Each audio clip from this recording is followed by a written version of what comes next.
네, 안녕하세요. 닥터스키니 최보윤 원장입니다. 자, 요즘은 보톡스 시술이 정말 대중화가 되어서 관심들이 많으신데요. 이 보톡스 맞으시는 분 중에 보면 보톡스가 처음에는 효과가 정말 좋았는데 한 두세 번 맞고 나니까 효과 지속 시간이 좀 짧아지는 것 같아요. 효과가 예전 같지 않은 것 같아요 하시는 분들이 계십니다. 자, 이런 분들은요, 보톡스 내성이 생겼을 가능성을 한 번쯤 생각해 보셔야 하는데요. 이게 무슨 소리야?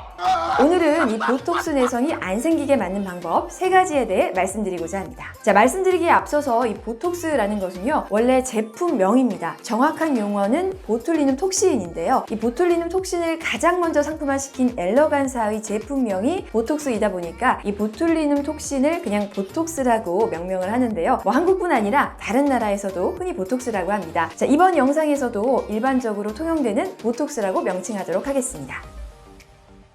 네, 턱보톡스를 예로 들어보면요, 예전에 턱보톡스를 했을 때는 시술하고 한 4주 후면 효과가 나타났는데 언제부터인가 4주 후에도 효과가 나타나지 않고 효과가 나타나는 시기가 느려진다, 또 혹은 효과가 전혀 나타나지 않는다라고 한다면 이 보톡스 내성을 의심해 보실 수 있습니다. 안 돼!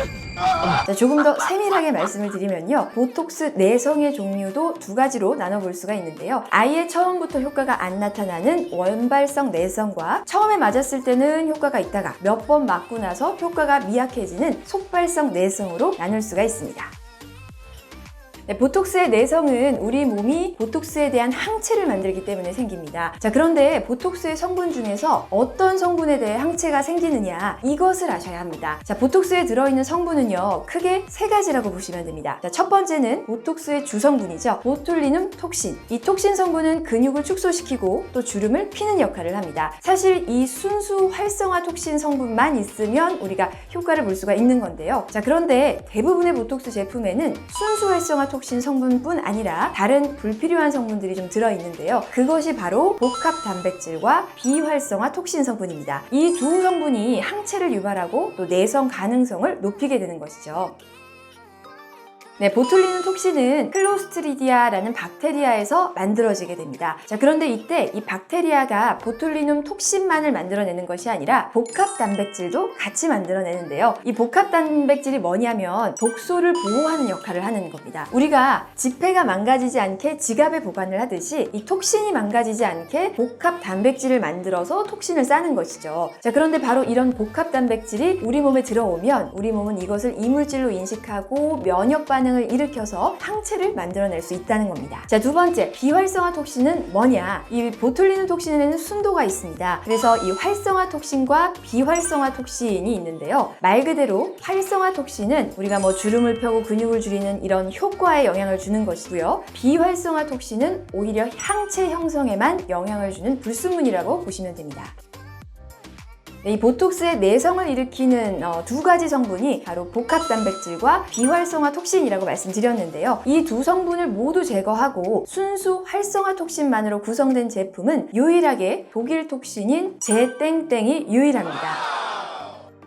네, 국내의 보톡스들은요, 대부분 복합 단백질을 포함하고 있는데요. 자, 올해 출시된 K 제품의 경우에는 이 복합 단백질을 제거했다고 합니다. 자, 그런데 이 K 제품도 비활성화 톡신은 분리하지 못했다는 거죠. 보통 대부분의 보톡스들은 3가지를 함유하고 있다고 했죠. 복합 단백질, 비활성화 톡신, 활성화 톡신, 이것들이 다 포함이 되어 있고요. 국내 K 제품의 경우에는 복합 단백질은 제거했지만 비활성화 톡신과 활성화 톡신이 같이 있다는 거고요. 반면 독일 톡신인 제땡땡 제품의 경우에는 모두를 제거하고 활성화 톡신만이 함유가 되어 있다는 겁니다. 네, 보톡스의 내성은요, 앞서 말씀드린 복합 단백질과 그리고 비활성화 톡신에 노출이 많이 될 때 생깁니다. 네, 보톡스의 내성이 높아지는 경우는 보통 3가지로 살펴볼 수가 있는데요. 자, 첫째, 너무 자주 시술했을 때. 둘째, 너무 고용량 시술했을 때. 셋째, 톡신의 순도가 낮을 때입니다.